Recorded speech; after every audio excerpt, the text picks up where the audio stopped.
My overseas assignment is just 1 week away. At almost 50 years old, this will be my first time living abroad. I am very nervous about what the place will be like and whether I will be able to manage well.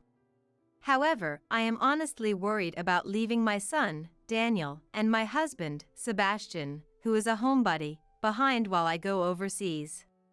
If possible, I would prefer to stay in the US, but that's not an option. Contrary to my feelings, Sebastian and Daniel don't seem to feel any sadness about my going overseas.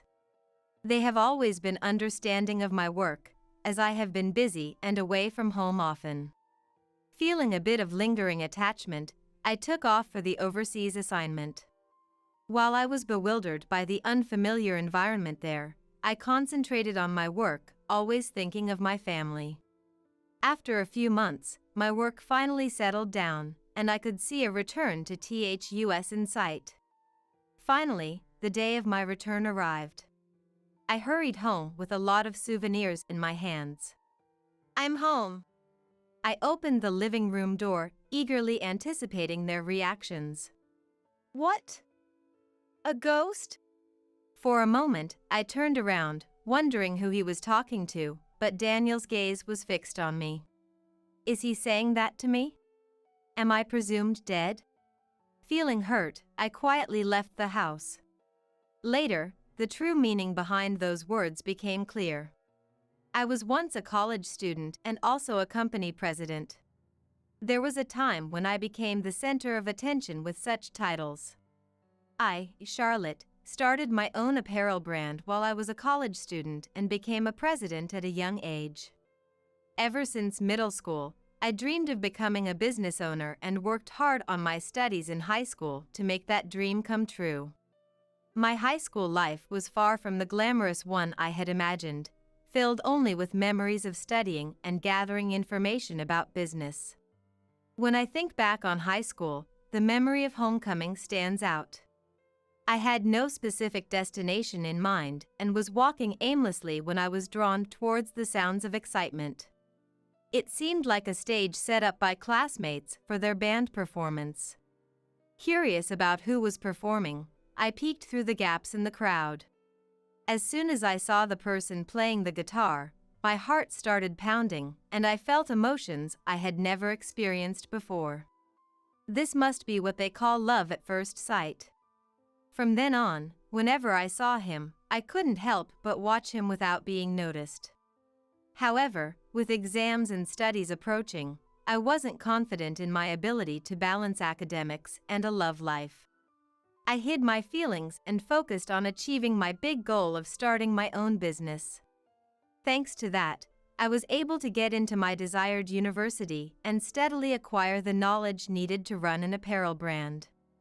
Ever since I was a child, I had a tendency to become so absorbed in something that I would forget about everything else around me. Perhaps it was that trait that allowed me to start my business quickly.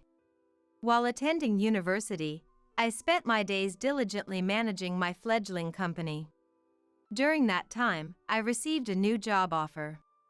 A band wanted to exclusively contract me to design their stage outfits. I never thought I'd be responsible for an artist's costumes. Wait, this name? As I checked the request form, a familiar name caught my eye. One of the members of the band was Sebastian, the guy from the homecoming band. Wow, you're still in a band. We ended up signing an exclusive contract, and as we began discussing costumes, I reunited with him. I can't believe we went to the same high school. It feels so familiar.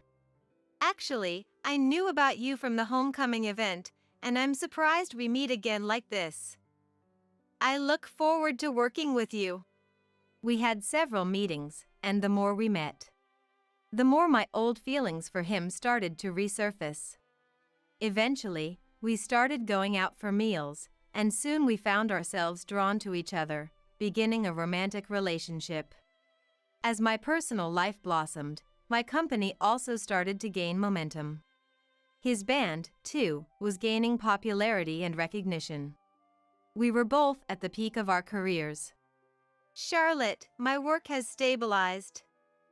Shall we get married? After 2 years of dating, he brought up marriage. Of course, I want to get married. But I want to keep working. My career is just taking off. Let's support each other while valuing our work. If we cooperate, we can make it work. Thank you. That's really reassuring. I'm looking forward to it. And so, we got married. Despite being busy with work, we enjoyed a warm newlywed life. It made us happy to be able to do the jobs we loved while living together. In the midst of this, I found out I was pregnant. I have some news. What is it? Something about work? No. Sebastian, you're going to be a dad this summer. Really? I have to work even harder now. He smiled and finished his beer. I felt I had to work harder too. While feeling a mix of anxiety and anticipation about balancing parenting and work, I vowed to make our coming child happy. It's okay to come out now. Sebastian spoke to my belly. The season had fully turned to summer. We were eagerly awaiting the arrival of our baby. Having wrapped up my work in preparation for the birth, we were ready at any moment. A week later, a healthy baby boy was born. We named him Daniel. Taking care of a newborn was challenging in a different way from work, but it brought a different kind of joy. Even in the chaos, I found myself loving Daniel more each day as he grew. After a few months of maternity leave, I was able to return to work. I had been worried about the company while I was away, but it was running smoothly, which was a relief. Sebastian also helped with housework and child-rearing whenever he could, so I never had to struggle alone. We were blessed with both work and family, leading a perfectly smooth life. However, such happy days don't last forever. Lately, Sebastian had been home more often, with no work scheduled. Don't you have any plans today? No. Work has been slow lately. It'll get back to normal soon, though. If you say so. I hope it does. Sebastian didn't seem too concerned, but I was worried about his future work. Since that conversation, it felt like he was getting less work. I started to worry about the band's future. Soon, my fears were realized. Sebastian's band gradually lost its popularity, fading from public memory. Honestly, I panicked. With his work declining, I had to support both him and Daniel. With my current workload, it wasn't going to be enough. I needed to work harder and earn more. Feeling the duty to protect my family, I focused on my work more than ever before. Focusing on work was easy. However, I could hardly spend any time with my family. I wanted to watch young Daniel grow. But I needed to earn money. Torn between work and family, I threw myself into my job. While I was busy and couldn't focus on childcare, Sebastian handled his upbringing while managing his own limited work. I often worried about not being able to spend quality time with Daniel, but Sebastian's help was reassuring, and I was very grateful. Daniel gradually grew up, from elementary to middle school. Between work, I tried to participate in as many events as possible to feel Daniel's growth, which was all I could manage. Eventually, Daniel became a high school student and reached the time to decide his future. Daniel, it's up to you, but would you consider working at my company? I suggested to increase Daniel's career options. I can't think of anything I want to do, and finding a job is tough these days, so maybe I'll try working at Mom's company. And so Daniel decided to join my company. It felt like a dream to be able to work with Daniel in my own company. But since he joined as the boss's son, employees would have high expectations of him. If he quickly learned the job, he'd be recognized by the employees, and Daniel would surely find it rewarding. I dedicated myself to training Daniel so he wouldn't struggle. One day during a break, Daniel came to me and said, Why are you so strict with me? I can't learn everything all at once. Daniel, I'm not being strict just with you. I want you to learn quickly and make it easier for yourself. That's just your thinking. I want to learn at my own pace, he said and walked away. What I was doing to prevent Daniel from struggling had become a burden. Listening to Daniel's words made me reflect a bit. However, I became overly enthusiastic about teaching and often clashed with Daniel. Just as Daniel began to learn and manage his work, a problem arose. Sebastian's band finally got dropped by their agency. Sebastian, who had been in the band for years, looked like a shell of his former self. No wonder. Since he had lived with music since high school, saying he lost his purpose in life wasn't an exaggeration. I felt sorry for him, who had lost his purpose. I couldn't leave things as they were, so I wanted to offer Sebastian a lifeline. Hey Sebastian, you can't just do nothing. How about becoming an executive at my company? Honestly, I don't want to do anything right now. You'll need to do something eventually, so start getting back on your feet bit by bit. Yeah, I know. For now, try working at my company. Take it slow. So, Sebastian started working as an executive at my company. I hoped that having a social role would eventually help him recover and start a new chapter in life. But I would soon realize my thinking was naive. Hey, are you not planning to go to work today? I'm just not in the mood. Sebastian avoided going to work, making excuses every day and doing nothing. At first, I thought he was going through a tough time mentally and left him alone. But as this dragged on, I began to feel more and more frustrated with Sebastian. Sebastian, don't you think it's time to get over this? Staying at home won't help anything. I'll start working soon. Just wait a little longer. He said this, continuing his unchanging routine. Meanwhile, Daniel brought his fiancée to introduce her to us. This is my fiancée, Ella. We're planning to get married this year. Nice to meet you, I'm Ella. I really like the brand Charlotte's company represents. Oh, that's wonderful to hear. Ella, please take good care of Daniel. Ella was a very personable woman. She and Daniel made a great couple. I realized that Daniel was starting his own family. He had grown into a responsible adult. While it felt a bit lonely that my child was growing up, the joy outweighed the sadness. Soon, we received the news that the wedding date was set. Mom, is your schedule clear? Make sure to keep the date open. Of course, I'm really looking forward to your wedding, Daniel. I was excited, wondering what kind of wedding it would be. Just then, a major project was starting to take shape at work. Really? Thank you so much. Our company had decided to expand its brand overseas. As part of this, we would be opening a branch office abroad. It seemed like things were going to get even busier. As I was pushing forward with the preparations for this major event, Daniel's wedding was now only a month away. I had something important to tell Daniel.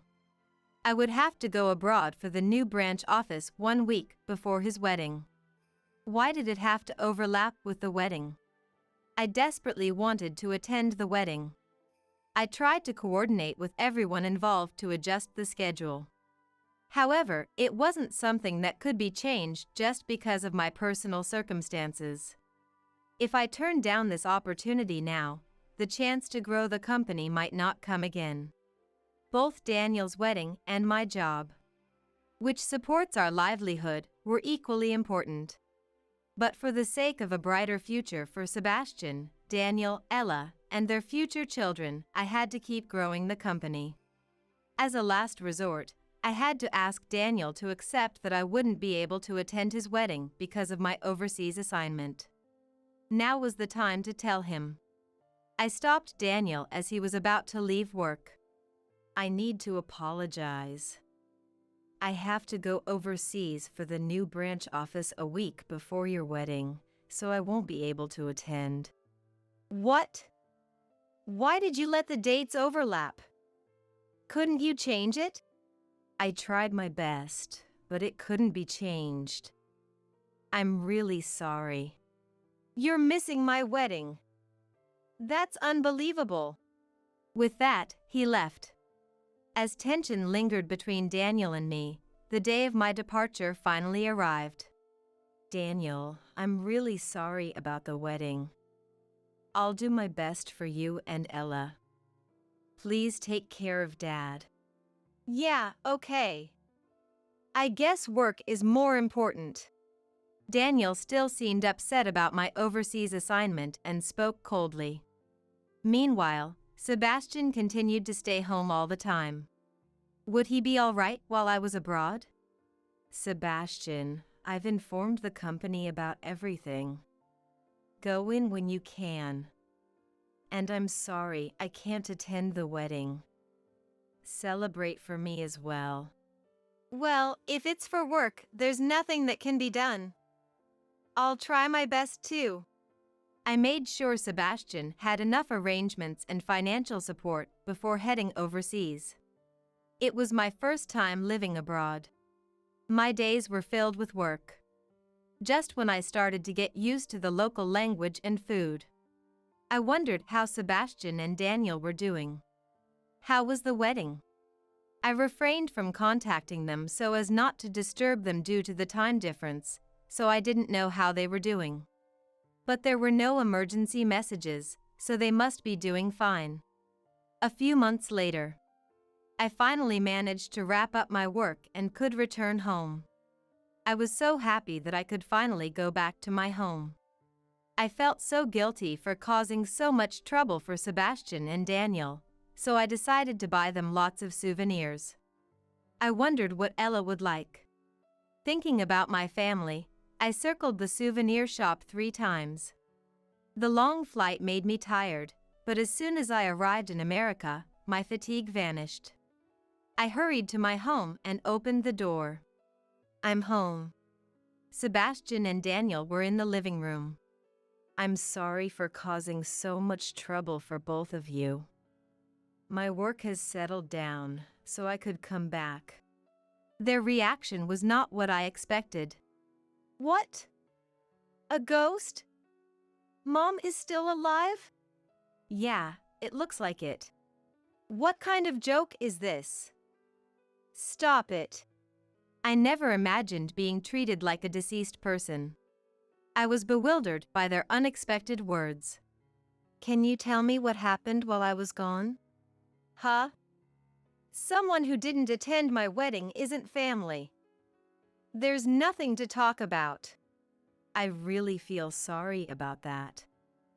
But I was trying to work hard for the family. I don't want to hear those excuses. Stay overseas forever. I can manage the company here without you. I couldn't take Daniel's words and turned to Sebastian for help. Hey, Sebastian, isn't that too harsh? Say something too. No, everything Daniel said is true. You're no longer part of this family. I was deeply shocked. I never thought I'd hear such words from my family. Maybe I focused too much on my work? Of course. No mom in the world would miss her son's wedding for work. I decided to wait a little while before talking to them again. I quietly left the house and decided to stay at a motel for a while. A few days later, I thought I might try to talk to them again and headed to the house. When I entered the house, it seemed that Sebastian and Daniel were out. But it seemed like Ella was there, and I could hear a faint voice from the living room. She seemed to be talking to someone on the phone. As I quietly entered the living room not to disturb her, I heard my name in the conversation. But, Charlotte is really pitiful. She's been abandoned by her family, and now she's about to lose her company. I got a copy of that file. So, what's my next move? Listening carefully, it seemed like they were talking about taking over my company. I heard that Ella joined my company after I returned to the US, but what does it mean to take over? And who was she talking to on the phone? I was shocked to think that Ella could be plotting such a thing. I started this company young, entrusting my dreams to it. I worked hard for my goals, but at some point, I started striving to grow the company for my family. I couldn't let Ella take over such an important company. I thought about what I could do to protect the company and hired a detective to investigate Ella. A few days later, the detective contacted me, saying they had gathered information on Ella quickly. Where should I start? The detective opened his mouth cautiously. Charlotte, do you know this person? Oh, this person. In the picture he showed me, the president of the rival company was there. It seems this person is involved. For now, let me report my findings. I think it's best if you tell your family as well. But I can't just go home so easily. Neither my husband nor my son talk to me much. Please, just go ahead with the report. In that case, I'll be present when you tell your family. I'll speak up if necessary. Now, let's start with the findings on her. The detective began speaking calmly. With each report the detective made, the furrow in my brow deepened. So that's what Ella's phone call was about. I have to talk to my family about this. Hearing the investigation results and learning the truth, I decided to confront Ella. I enlisted the detective's help again and gathered all the evidence. I prepared thoroughly for the confrontation. The detective was by my side. I couldn't afford to lose here. I took a deep breath and opened the front door. I have something to talk about. Everyone, please sit down. I gathered Sebastian, Daniel, and Ella in the living room. Sorry for the suddenness. This is a detective I hired. I had him investigate something. Ella, do you have any idea what it might be? What? No, I don't. Did I do something? Ella responded with a laugh. Why are you doing this, Mom? You haven't even seen Ella that much. Is there a problem? Daniel defended Ella and directed his hostility at me. Sebastian, trying to grasp what was happening, listened in silence with a worried expression. Ella, you know this person, don't you? I placed the photo of the rival company's president walking beside a smiling woman. As soon as Ella looked at the photo, she tried to cover it with her hand, but I quickly picked it up. Hey, let me see that. Sebastian, Daniel. You've been deceived by her. What are you talking about? That's disrespectful to Ella. That's right. I would never deceive anyone. What are you saying, Charlotte? Ella said mockingly. Daniel, look. The woman next to this man is Ella. And this man is the president of the rival company, Ella's former lover. It seems she's colluding with him to take over the company. Stop making things up. Stop saying such nonsense. Enough already. Daniel still didn't believe me. Feeling secure with Daniel on her side, Ella remained calm and composed. Marrying you was part of her plan too. Daniel, wake up and see the reality. Why should I believe that? You are hardly ever home, Mom. You have no right to say this. You were always working and never paid attention to me. Daniel refused to listen to me and vented his long-held frustrations. I couldn't just brush off his words.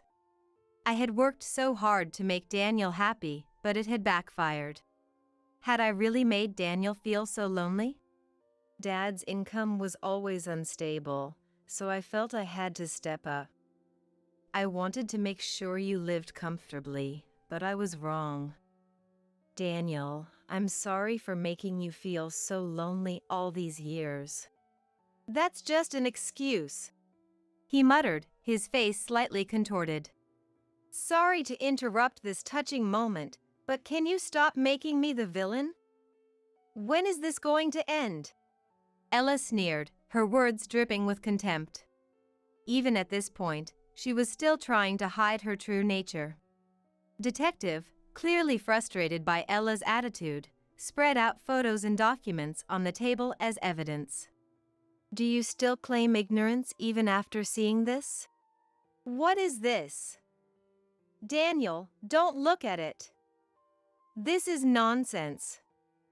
Don't look! Ella screamed, frantically trying to gather the scattered items on the table. But Ella's desperate cries were in vain as Sebastian and Daniel began to examine the evidence one by one. Is what Mom's saying true? Ella, you... Man, with evidence like this, there's no way we can win. Realizing she was at a disadvantage, Ella slumped onto the sofa in defeat. Was it really only for the company? Was your desire to become part of our family a lie? Daniel's voice was filled with despair as he questioned her. Yes, I planned to divorce as soon as I took over the company. The boss said everything would go smoothly if I did what he told me. Why did it have to be discovered at such a crucial moment? I'm not to blame. She raised her voice, refusing to acknowledge her wrongdoing. Feeling uncomfortable, she hurried outside, likely to call her boss or someone else. Do you believe me now? Yes. I was completely deceived. Then I will take my leave. The detective began to pack up to leave. Thank you for your assistance. You have been a great support. I plan to have a long talk with my family now. I'm glad I could help. I wish you all the best in your future endeavors. With those words, the detective walked away briskly. As I watched the detective's retreating figure, I pondered what to say to Sebastian and Daniel next. They believed Ella's misdeeds, but there was still tension between us. For now, I decided to talk face to face. Taking a deep breath, I slowly returned to the living room. When I quietly opened the door, I saw Daniel looking dazed and Sebastian with his head bowed. Both of you, I'm sorry for the sudden shock today. I really want to talk and get back to being a family again. Sebastian, who had been hanging his head, finally spoke. Charlotte, Daniel. It's all my fault. Charlotte has been working so hard for Daniel, and I've only been doing what I wanted. I never thought about the family. But Sebastian, you took care of Daniel. Because of that, I was able to focus on my work. Even when my band fell apart, Charlotte had to endure the hardship. All I've ever done is music, so when it ended, I was completely lost. I knew Charlotte was trying to help me get back on my feet, but I couldn't do anything other than music, so I couldn't bring myself to do anything else. I'm truly sorry for all the trouble I've caused. Listening to our conversation, Daniel's eyes welled up with tears. Daniel, why do you look like you're about to cry? I've been working a lot, but that doesn't mean I was neglecting you. Please understand that. I've been resenting Mom without knowing the whole story. Since I was little, I thought work was more important to Mom than I was, and I was sulking about it. Mom, thank you for everything you've done for us. I'm sorry for the harsh things I've said. No, it's okay. I'm just happy we can finally talk like this. For the first time, the three of us were able to speak honestly with each other. It felt like our emotional distance had shortened a bit after we revealed our true feelings to each other. After some time, Daniel decided to divorce Ella. At the same time, Ella was fired from her job, and her plan to take over my company ended in failure. Daniel said he didn't want to have anything to do with her anymore, so he cut ties with her without demanding any alimony in the divorce court. As for Sebastian, he has been working hard as an executive in my company. I never thought I could still work at this age. I guess I've still got it. You're saying that just to sound impressive. I'm counting on you, you know. I was happy to see Sebastian looking so lively. It was a relief to know he found a place for himself outside the band. Hey, Mom. The sales from the overseas branch are incredible. Our international expansion is a huge success. Daniel excitedly showed me the product from my company that was making waves abroad. Wow. This is amazing. I've never seen numbers like this before. The overseas branch achieved remarkable results, and my company went public. It grew into a brand so formidable that our competitors couldn't catch up. By now, the president of that rival company and Ella must be biting their lips in frustration. The three of us gradually repaired our family relationships and worked together to manage the company. Balancing work and family was really tough. When Sebastian and Daniel turned their backs on me, it was even tougher, but it's a good memory now. What I feel most is a sense of accomplishment for having come this far. I plan to cherish this company and my family for a long time to come. Madison, did you get a good night's sleep? Yeah, she had such a silly sleeping face. Probably won't wake up till tomorrow. I felt dizzy at the sound of the familiar voice. In the hotel lobby, clinging to my husband Kevin's arm without a care in the world was my friend Grace. What do you want to do, Madison? At those words from my friend Thomas. I want to give those two a taste of their own medicine. I blurted out. I thought it was a mean answer, but Thomas on the phone laughed. I am Madison. 24 years old.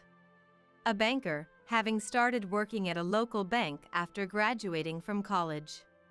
I've always been told I have a plain personality, not very adaptable, which turned out to be convenient for a career in banking. I never talk about clients' secrets, and I hardly have friends to talk about work with. Even if my family suggested it would be okay to share a little, I never did. I've never gotten along well with my family. I remember being left home alone often as a child, spending nights by myself since I was in first grade. My parents were busy with work, but they often said things like I was unsociable, wondering who I took after. They were both social, and it seemed they couldn't understand their introverted daughter.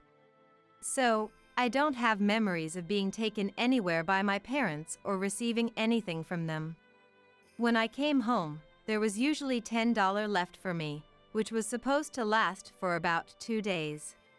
That amount didn't change until I went to college, leading to nights when I couldn't sleep because of hunger.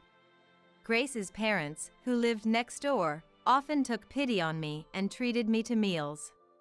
Grace, unlike me, was affable, and when she met my parents, "We wish Grace was our daughter." They would say things like. On the other hand, Grace's parents took good care of me. They noticed I was always alone and invited me over to their house, making me and Grace, who was in the same grade, acquainted, eventually becoming something like childhood friends. However, Grace was a friend but often treated me poorly. "It's because you're eating at my dad and mom's," she would say. Or looked down on me.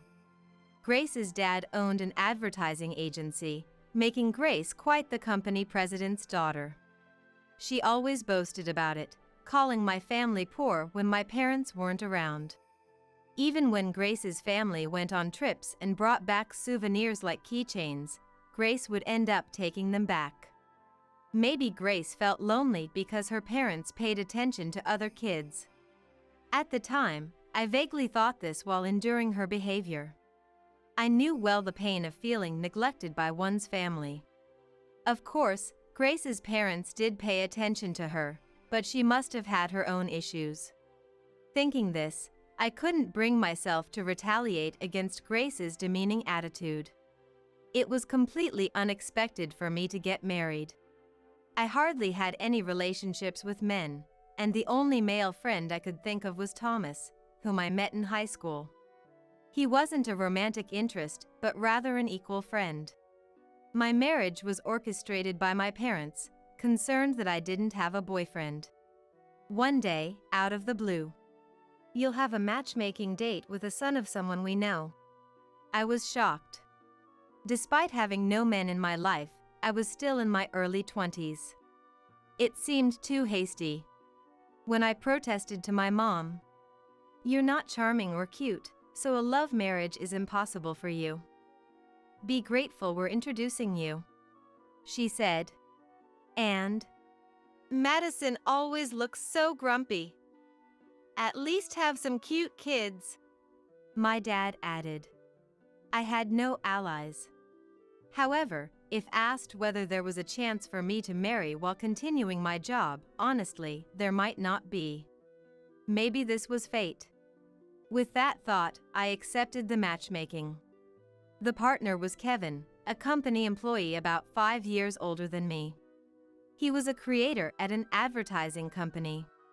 Exactly the kind of socially adept person my parents would like. I thought matchmaking usually ended with "Now, it's up to the two young people," but my parents kept talking to him throughout. His parents excused themselves to give us space. "If you're okay with a girl as unsociable as her, please take her." "Oh, Madison is very attractive." Kevin nodded at Dad's words and said that to me. It was the first time a man had called me attractive, and I was purely happy. However, the opportunity to talk one-on-one with Kevin never came, and our marriage was decided in a somewhat haphazard manner. I think it ended up being similar to how my parents got married, but I still hoped we could get along well from here on. Once we started living together, Kevin turned out to be someone who could enjoy anything, radiating a brilliant aura that was the exact opposite of mine. He was a bit extravagant with money, but he earned enough to make it no issue and was always kind to me. For someone like me, who hadn't been loved much by my parents, this was very gratifying. "Let's go to Australia for our honeymoon, maybe." He suggested this to me, who had hardly ever left our hometown, a bit forcefully, but it made me feel glad I married him. Yet, I had worries. It was about Grace.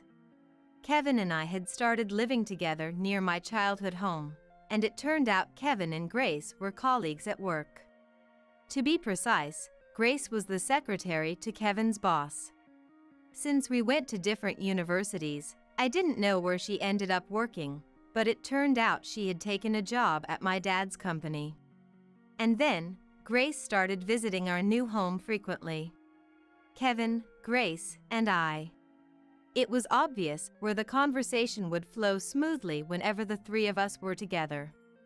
I couldn't keep up with the work talk, so I relegated myself to making snacks and such. Even though I thought I had cut ties with Grace after graduating, I never imagined we'd meet again like this. But now, I'm independent. I'm not the skinny girl who couldn't stand up to Grace anymore. Kevin must be happy to talk about work. With my bank job becoming busy, I didn't try too hard to stop Grace from visiting, hoping she might fill in for my absence and alleviate Kevin's loneliness. "Madison, hurry up with the next snack, will you?" Grace's attitude was poor, but I had gotten used to it. All right," and would serve the snacks. I was a bit dissatisfied that Kevin didn't speak up about the awkward relationship between Grace and me. Deep down, that's no way to behave. I wanted him to tell Grace. But Kevin would just say, "Thank you," and return to his conversation with Grace after eating the snack. We were married and already in such a situation, but we had planned a belated honeymoon for next week. Spending time alone, I hoped, would deepen our relationship. I was optimistic about it, unaware that I was mistaken. Australia, where we went for our honeymoon, was wonderful. Cliché as it sounds, the endless blue skies and seas were a sight I could gaze at forever. And I watched Kevin frolicking with a sense of awe. Just as I had hoped, spending time together deepened our bond. We talked a lot, shared meals, and got to know each other better while resting in the hotel. Though we had some differences in opinion, it seemed like we could make it work. That's what I thought, just before it happened. Something that shouldn't happen on a honeymoon did. It was on the third night of our honeymoon. We decided to head back to the hotel early, agreeing with Kevin's suggestion. Usually, Kevin would ask me to make coffee, but unusually, "Today, I'll make it." He used the hotel's facilities to make us instant coffee, simple but thoughtful. I felt our bond strengthening even in such moments. As I cheerfully accepted the coffee and drank about half, I noticed a strange taste and peeked into the cup, startled. I wanted to pat myself on the back for not drinking it all. At the bottom of the cup, I could see something white had settled. "What's wrong, Madison?" Kevin, who made the coffee, asked. Nothing," I replied, pretending to drink before seizing the chance to pour it down the sink.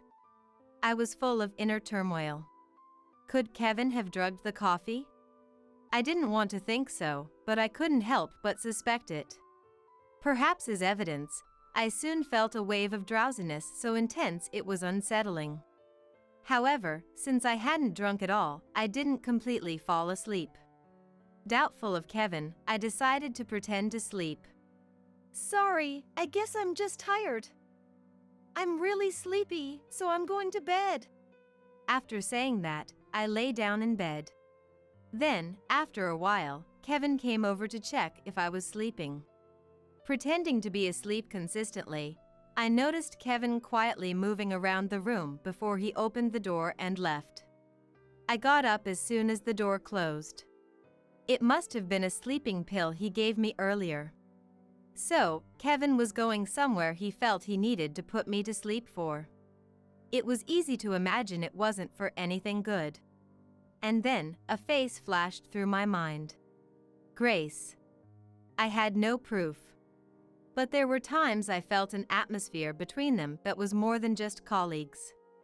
I thought it was my imagination, but maybe. But it was hard to believe Grace would follow us to Australia. But if not, then why? Confused, I changed my clothes and went outside immediately. Asking the hotel staff, I learned he had taken a taxi to a different hotel. I got the location of that hotel and took a taxi there myself. "Please hurry." "What's going on, ma'am?" The taxi driver, seeing my urgent expression, must have sensed something was wrong. He asked once, but then silently drove on, parking a bit away from the hotel. "Can you wait for me here, please?" After he agreed, I approached the hotel with my mobile phone in hand. It seemed to be a lower grade than where we were staying, but was a decent hotel nonetheless. I rushed here, but I wondered if Kevin was still in the lobby. Just when I started to feel anxious. "Kevin, you're late." "Sorry, that took longer to kick in than I thought." "Was Madison sleeping soundly?" "Yeah, she had the silliest sleeping face." "She won't be waking up till tomorrow, I bet." Hearing a familiar voice made me dizzy.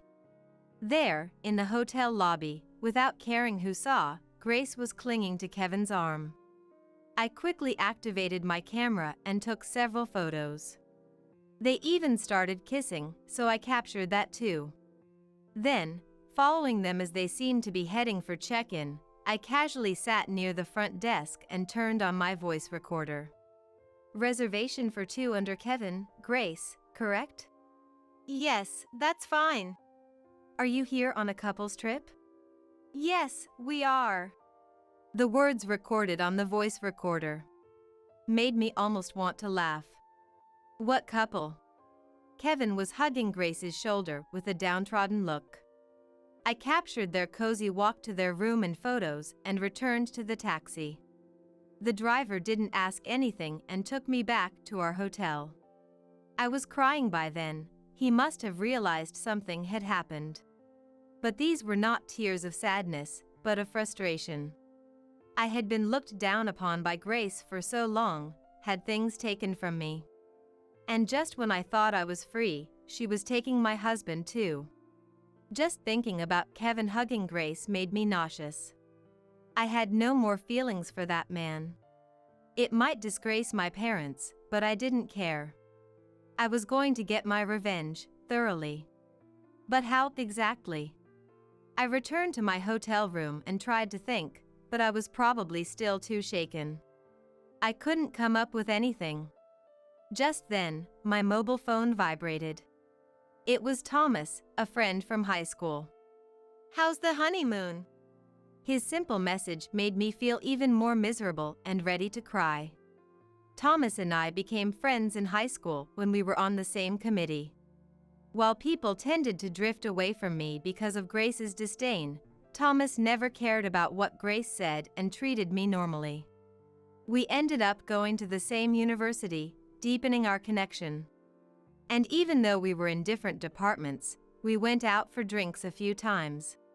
He was the only one I could honestly vent to about Grace. Now receiving a message from Thomas. I found myself calling him and, as soon as he answered, "What should I do?" I asked in a tearful voice. "What's wrong? Did you and your husband have a fight?" Thomas responded without annoyance to my sudden call. I poured out everything to Thomas, who had a generous attitude. He was speechless for a while, shocked by what I told him. I couldn't believe what was happening myself. Grace. I didn't know she was capable of going that far. Thomas didn't like Grace because she was always bad-mouthing people and had sympathized with me when I complained. "I never thought it would come to this, but it's undeniable. So, what do you think I should do?" "What do you want to do, Madison?" To that question, "I want to make those two pay," I instinctively replied. Even though I thought it was a mean response, Thomas laughed on the other end of the phone. "I was hoping you'd say that. I'll help if you want. Why don't you just leave them be and come back?" I nodded to that and quickly packed my bags. Then, Kevin's passport and wallet appeared. He mentioned splitting wallets into one for essential items and another that could be lost while traveling. This was the important wallet. I put it into my luggage and also neatly arranged Kevin's belongings. "I'll contact you again when I get back," I said. "Understood. I'll help with whatever you need." And Thomas responded. Certainly, I may be unsociable, introverted, and inflexible. But that doesn't mean I deserve this treatment. I'm going to make sure they get what they deserve. With that vow, I checked out with luggage for two. I made sure to lock the carry-on case and put it into my luggage, then left it at the airport's storage. Boarding the plane with just my belongings. "Thomas, if you've done all that, they won't be able to come back for a while, so take a rest today," messaged me. Following his advice, I went straight to sleep upon reaching home, ensuring my phone was off to avoid any calls from Kevin. The next day, my phone was flooded with missed calls, as expected. I ignored them for a while but answered when Kevin called again. "Madison, where are you now?" "Oh, I'm at home." I rushed back because a friend seemed to have been in an accident. "I couldn't reach your phone." I had left several missed calls on his phone while packing at the hotel, thinking it would be off. That seemed to convince Kevin for the moment. "Where did my luggage go? Why did you check out without me?" I thought it was too expensive for just the two of them to stay in that room if I was leaving alone. "Oh, I left your luggage at the airport storage." "I know, I got a notification. But I can't find the keys to the carry-on. How am I supposed to get my passport and wallet out?" "I didn't lock the carry-on. Maybe the zipper broke?" By the way, where were you that day? You didn't even answer your phone. With that, Kevin fell silent.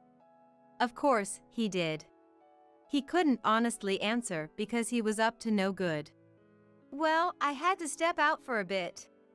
Anyway, I have to visit my friend in the hospital, so I'll hang up now. Bye. Waita. I hung up without waiting. The keys to the carry-on aren't that complicated.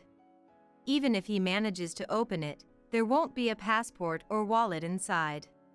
It'll take time, but he can have them reissued and isn't stranded forever. I focused on my preparations until Kevin's return. When Kevin came back, I called him to the house. He called me upon seeing the empty new house. Why is there nothing in the room? Where are you? Well, you'll find out if you come here. I'm at my parents' house now. I hung up after saying that. Soon, I heard a car stop in front of the house. It's been a while.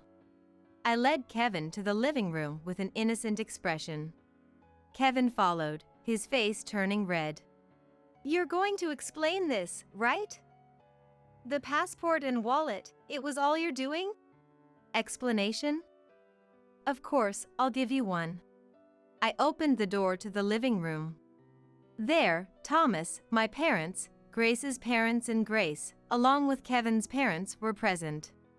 Their expressions varied, with Kevin's parents looking particularly pale. What's all this about, everyone here? So, you're Kevin? Nice to meet you. Thomas addressed Kevin. Who are you? Kevin asked Thomas with a look of displeasure. Just a friend of Madison's. Thomas replied succinctly. Then, he handed Kevin some documents. What's this? Kevin's complexion worsened gradually. Thomas. You know what it is. Then said. Evidence that you've been plagiarizing designs. I was shocked at how much stuff came out when I went through your computer. Kevin, while being a creator at an advertising agency, had been secretly plagiarizing others' ads. Programmer Thomas, who is knowledgeable about computers, quickly cracked the password and took a look inside. It seems that Grace's dad, the president of Kevin's company, was furious about this behavior. Naturally. It's a matter related to the company's reputation. Can't believe you'd tarnish our company's name like this. At those words, Kevin turned pale. Adding to that, I laid out photos on the reception room's desk. Photos of Kevin and Grace meeting at a hotel, kissing, heading to a room together, and finally, I played their conversation at the time on a mobile phone. So, you sent Grace home early to avoid getting caught. Grace seemed a bit more tanned than before. Her well-tanned skin would be good evidence of her traveling. She looked sulky as if saying this has nothing to do with her. Kevin, what on earth are you doing? Finally, unable to hold back, Kevin's dad raised his voice. Next to him, Kevin's mom looked at her son as if she couldn't believe it. Grace, you too! This time, Grace's mom scolded Grace.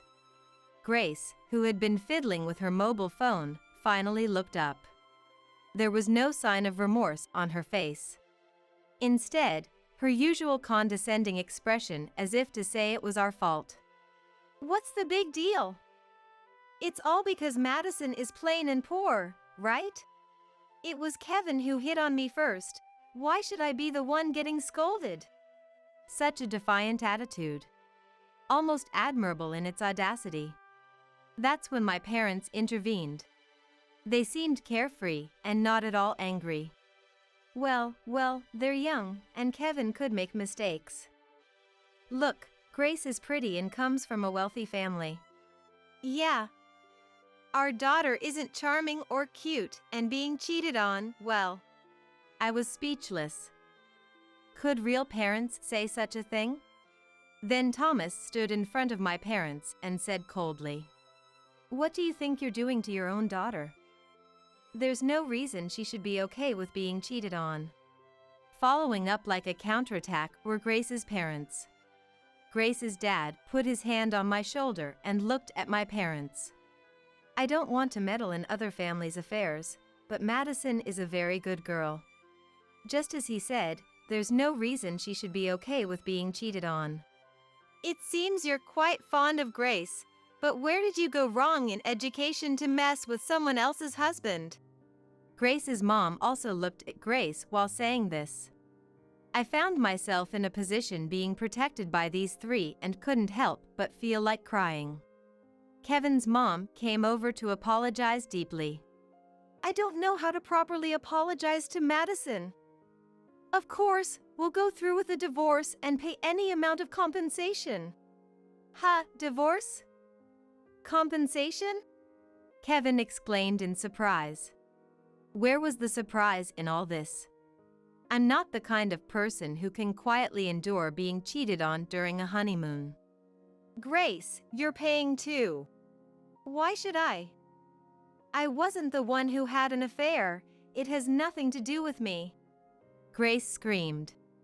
Then Kevin. Are you planning to abandon me? He yelled, and the scene was a mess. Eventually, Kevin's parents made him write a divorce application, and a meeting with a lawyer was set for a later date. Of course, Grace was also involved. I decided to demand a hefty compensation. Kevin was naturally fired from his job and seems to be facing lawsuits from other companies. Grace also, as her involvement with Kevin spread within the company, couldn't continue her work as a secretary and quit. As for me, I ended up marrying Thomas. Marrying without a dating period for the second time. I never thought I would do something like this in such a short span. I've always liked you. I thought it would be okay as long as you were happy, even if it wasn't with me. But if you're going to get caught by such a man again, why not marry me? Hearing this, I nodded, albeit confused. It was the same as with Kevin, no dating period, but I've known Thomas since high school and am well aware of his character. I didn't think he had romantic feelings for me, but when he confessed, I felt thrilled, so I'm sure I can fall in love with him. After that, I decided to cut ties with my biological parents and Grace. I hadn't been receiving any support from them anyway, and I didn't want to associate with people who would insult me in that situation. Instead, Grace's parents. Even though we're like this, you can think of us as your parents if you want. Said. Kevin's parents also cared about me and kept in touch, calling me often, and we still have a relationship. I never want to see Kevin or Grace again, and I have no intention of doing so. Cutting ties with my parents and Grace, I finally felt free. And I felt confident that my life from now on would surely be much better.